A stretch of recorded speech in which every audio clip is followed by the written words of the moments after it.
வணக்கம். இலங்கை செய்திகளுடன் நான் நிரோஷன். விரிவான செய்திகளுக்கு முன் தலைப்புச் செய்திகள்.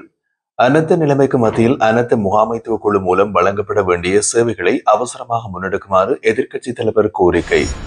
மாகாண சபை தேர்தல்களை நடத்துவது தொடர்பான அதிகாரம் சுயாதீன தேர்தல் ஆணைக்குழுவுக்கு தற்போது இல்லை என்று அதன் தலைவர் ஆனந்த ரத்நாயக்க தெரிவிப்பு. இலங்கை முதலீட்டு சபை வெளியிட்ட அறிக்கையின்படி இந்த ஆண்டின் ஜனவரி முதல் செப்டம்பர் மாதம் வரை நாட்டுக்கான நேரடி முதலீடு அதிகரித்துள்ளதாக தகவல். தற்போது தடுப்பு காவலில் விசாரணைக்கு உட்படுத்தப்பட்டுள்ள இஷாரா செவந்தி யாழ்ப்பாணத்தில் அடையாளம் காட்டிய முக்கிய இடம், தேடப்படும் முக்கிய சந்தேக நபர். தொடர்வது விரிவான செய்திகள். அனர்த்த நிலைமை நிலவுகின்ற சூழலில் அனர்த்த முகாமைத்துவ குழு வழங்க வேண்டிய சேவைகளை உடனடியாக முன்னெடுக்க வேண்டும் என்று எதிர்க்கட்சித் தலைவர் சஜித் பிரேமதாஸ் இன்று பாராளுமன்றத்தில் வலியுறுத்தினார். மாதிரி மாவட்ட நில்வல ஆணைக்கட்டின் பிரச்சனையால் பெருமளவு விவசாய நிலங்கள் சேதமடைந்து வருவதாகவும் கிடைத்த தகவலின்படி இந்த அனர்த்தங்களால் 3 பேர் உயிரிழந்துள்ளதாகவும் அவர் குறிப்பிட்டுள்ளார். அனர்த்தத்தால் பாதிக்கப்பட்டவர்களுக்கு தேவையான நிவாரணங்களை வழங்குவதில் தாம் மற்றும் தமது கட்சியும் முழுமையாக ஒத்துழைக்க தயாராக உள்ளதாக சஜித் பிரேமதாச குறிப்பிட்டுள்ளார். கடந்த காலங்களில் மக்கள் விடுதலை முன்னணியினால் ரெட் ஸ்டார் போன்ற திட்டங்கள் முன்னெடுக்கப்பட்டதை நினைவூட்டிய அவர் அதே போன்று அரசாங்கமும் விரைவில் தனித்திட்டம் ஒன்றை வடிவமைக்க வேண்டும் என்றும் கோரிக்கை விடுத்தார். மேலும் எதிர்க்கட்சியும் அந்த வேலை திட்டத்திற்கு தமது பங்களிப்பை வழங்க தயாராக இருப்பதாகவும் சஜித் தெரிவித்தார். எதிர்காலத்தில் அதிகரிக்கும் என்று எதிர்பார்க்கப்படும் அனர்த்த நிலைகளுக்கான அரசாங்கத்தின் நடவடிக்கை திட்டத்தை இன்று அல்லது அதிகபட்சம் நாளை காலைக்குள் பாராளுமன்றத்தில் சமர்ப்பிக்க வேண்டும் என்றும் அவர் வலியுறுத்தியுள்ளார். அதே நேரத்தில் அண்மையில் வலுசக்தி அமைச்சின் தலைமையகத்திலே இடம்பெற்றிருந்த கலந்துரையாடல் ஒன்றின் போது ஒன்றிணைந்த தேசிய சுதந்திர தொழிற்சங்கத்தின் செயலாளர் சமிந்த கமகே மீது நடத்தப்பட்ட தாக்குதல் சம்பவத்தையும் அவர் கடுமையாக கண்டித்துள்ளார். தொழிற்சங்க தலைவர் பிரியந்த மதுரகுமாரவை அறை ஒன்றில் அடைத்து வைத்து அவரது கைத்தொலைபேசியில் உள்ள தரவுகளை அளித்த சம்பவம் ஜனநாயகத்திற்கு எதிரானது என்றும் சஜித் பிரேமதாச குறிப்பிட்டார். இலங்கையின் மின்சார சபையின் 23,000 ஊழியர்கள் சார்பில் முந்தைய காலங்களில் மக்கள் விடுதலை முன்னணியினர் வீதியில் போராட்டம் நடத்தியிருந்த நிலையில் இன்று அதே அமைப்பு தொழிற்சங்க உறுப்பினர்களை தாக்குவது வருத்தத்துக்குரியது என்றும் இதற்காக பக்கச்சார்பற்ற விசாரணைகள் அவசியம் என்றும் அவர் வலியுறுத்தினார். தொழிலாளர்கள் மற்றும் அரச நிறுவனங்களின் உரிமைகளை பாதுகாக்க போராடியவர்கள் இன்று அதே தொழிலாளர்களை தாக்கும் நிலைமை ஏற்பட்டிருப்பது சட்டவிரோதமானது என்றும் இது பற்றி நியாயமான விசாரணை நடத்தப்பட வேண்டும் என்றும் சஜித் பிரேமதாச வலியுறுத்தினார். இலங்கை மின்சார சபையின் உள்ளே ஐக்கிய மக்கள் சக்திக்கு எந்த ஒரு தொழிற்சங்கமும் இல்லை என்றும் இது போன்ற பொய்யான குற்றச்சாட்டுகளை அரசாங்கம் பரப்ப வேண்டாம் என்றும் அவர் கேட்டுக்கொண்டார். மாகாண சபை தேர்தல்களை நடத்துவது தொடர்பான அதிகாரம் சுயாதீன தேர்தல் ஆணைக்குழுவுக்கு தற்போது இல்லை என்று அதன் தலைவர் ஆனந்த ரத்நாயக்க தெரிவித்துள்ளார். மாகாண சபை தேர்தல்கள் குறித்து ஊடகங்களுக்கு கருத்து தெரிவிக்கும் போது அவர் இந்த விஷயத்தை வெளிப்படுத்தினார். அவர் மேலும் கூறுகையில் மாகாண சபை தேர்தலுடன் தொடர்புடைய சட்டம் நாடாளுமன்றத்தில் திருத்தம் செய்யப்படும் வரை தேர்தல் ஆணைக்குழுவுக்கு எந்த விதமான தீர்மானங்களையும் எடுக்க சட்ட ரீதியான அதிகாரம் இல்லை. அந்த சட்டம் திருத்தப்பட்ட பிறகு தேர்தல் ஆணைக்குழுவுக்கு அதற்கான அதிகாரம் கிடைக்கும். அதன் பின்னர் அனைத்து மாகாணங்களிலும் ஒரே நேரத்தில் தேர்தலை நடத்தலாமா அல்லது கட்டம் கட்டமாக தேர்தல்களை நடத்தலாமா என்பது குறித்து தீர்மானிக்கப்படும் என்று அவர் விளக்கினார். மேலும் மாகாண சபை தேர்தல்களை முந்தைய முறையில் நடத்த வேண்டும் எனில் தற்போதைய தேர்தல் சட்டத்தில் செய்யப்பட்ட திருத்தங்கள் ரத்து செய்யப்பட வேண்டியது அவசியம் என்றும் அவர் வலியுறுத்தியுள்ளார். இலங்கையில் மொத்தம் 52 லட்சம் குடும்பங்கள் உள்ளன என்றும் அவற்றில் 43 லட்சம் குடும்பங்கள் அஸ்வஸ்ம நலன்புரி திட்டத்திற்காக விண்ணப்பித்துள்ளன என்றும் அமைச்சர் உபாலி பன்னல தெரிவித்தார். அவர் மேலும் கூறிய போது 2024ஆம் ஆண்டு குடிசன மதிப்பீட்டு திணைக்களம் வெளியிட்ட அறிக்கையின்படி நாட்டில் தற்போது 52 லட்சம் குடும்பங்கள் வாழ்ந்து வருகின்றன. இவற்றில் பெரும்பாலான குடும்பங்கள் அரசின் நலன்புரி திட்டங்களில் இருந்து உதவி பெற முயற்சிக்கின்றன என்பது கவலைக்குரிய விடயம் என்றும் அவர் குறிப்பிட்டார். இலங்கையின் பெரும்பாலான மக்கள் அரசு உதவிகளை பெறும் மனநிலையோடு வாழ்ந்து வருவது நாட்டின் பொருளாதார முன்னேற்றத்தையும் மக்களின் உள சுகாதாரத்தையும் பாதிக்கக்கூடும் என்று அவர் எச்சரித்தார்.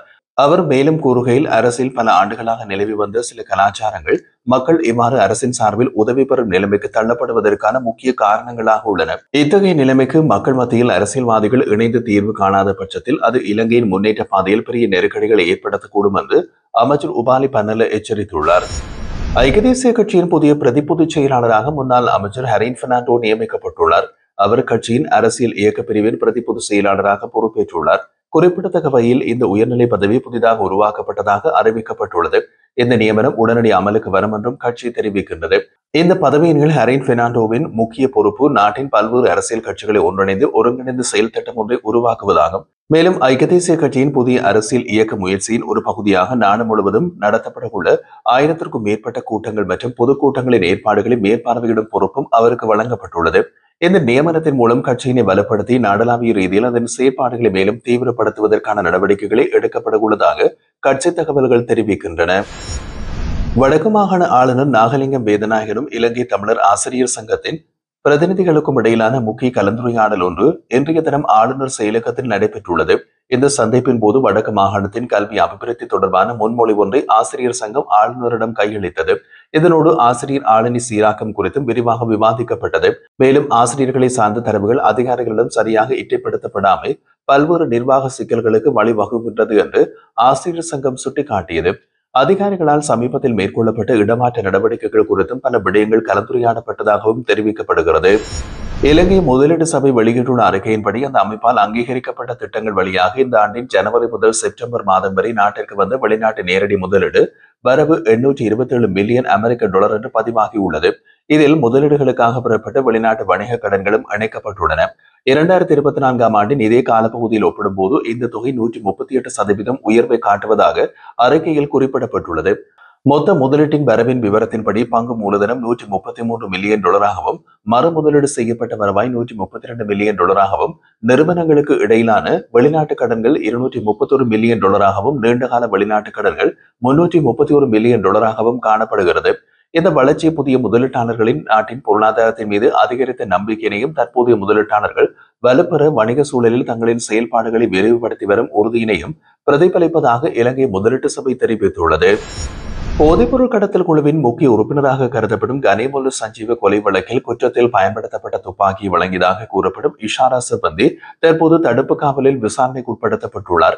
அவரிடமிருந்து பல முக்கியமான தகவல்கள் தற்போது வெளிப்பட்டுள்ளதாக போலீஸ் வட்டாரங்கள் தெரிவிக்கின்றன. கொலைக்கு பிறகு இஷாராவை இந்தியாவிற்கு அனுப்பி வைக்க திட்டமிடப்பட்ட குழுக்களை அடையாளம் காண போலீஸ் விசாரணைகள் தீவிரமாக நடைபெற்று வருகிறது. இது தொடர்பாக வடக்கு மாகாணத்தை சேர்ந்த ஒரு மனித கடத்தல்காரர் மீது விசாரணைகள் ஆரம்பிக்கப்பட்டுள்ளது. குறித்த நபர் முன்பும் பல குற்றவாளிகள் மற்றும் பிறரை சட்டவிரோதமாக படகுகள் மூலம் இந்தியாவுக்கு அனுப்பியிருந்ததாக தகவல்கள் வெளியாகியுள்ளன. இந்த கடத்தலுக்கான ஒப்பந்தத்தை ஹெகல்பத்ர பத்மே வழங்கியுள்ளதாகவும் விசாரணைகளில் தெரிய வந்துள்ளது. விசாரணைகளின்படி கடந்த மே மாதம் 6ஆம் தேதி யாழ்ப்பாணத்தின் குருநகர் படகுத்துறையில் இருந்து இஷாரா 3 நபர்களின் பாதுகாப்போடு ஒரு சிறிய படகில் இந்தியாவுக்கு அனுப்பப்பட்டுள்ளார். அவரை இந்தியாவில் இறக்கிய பிறகு அந்த மூவரும் அதே படகில் மீண்டும் யாழ்ப்பாணத்திற்கு திரும்பியதாக கூறப்படுகின்றது. எனினும் இவர்களின் அடையாளங்கள் இதுவரை உறுதிப்படுத்தப்படவில்லை. இஷாராவை இந்தியாவுக்கு கடத்தல் நடவடிக்கைக்கு தலைமை தாங்கிய முக்கிய மனித கடத்தல்காரரை கைது செய்த பிறகே சம்பந்தப்பட்ட மற்ற நபர்கள் பற்றிய விவரங்கள் முழுமையாக வெளிவரும் என்று போலீசார் தெரிவிக்கின்றனர்.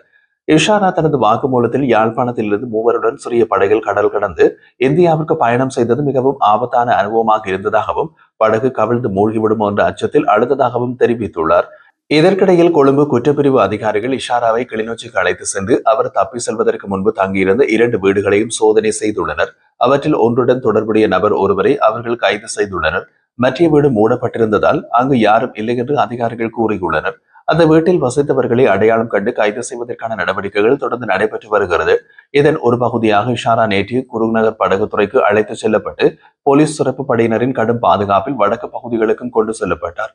கிளிநொச்சி மற்றும் அதன் சுற்றுவட்டார பகுதிகளில் மேற்கொள்ளப்பட்ட விசாரணைகளை தொடர்ந்து இஷாரா நேற்று இரவு மீண்டும் கொழும்பு குற்றப்புலனாய்வு பிரிவுக்கு கொண்டு செல்லப்பட்டுள்ளார்.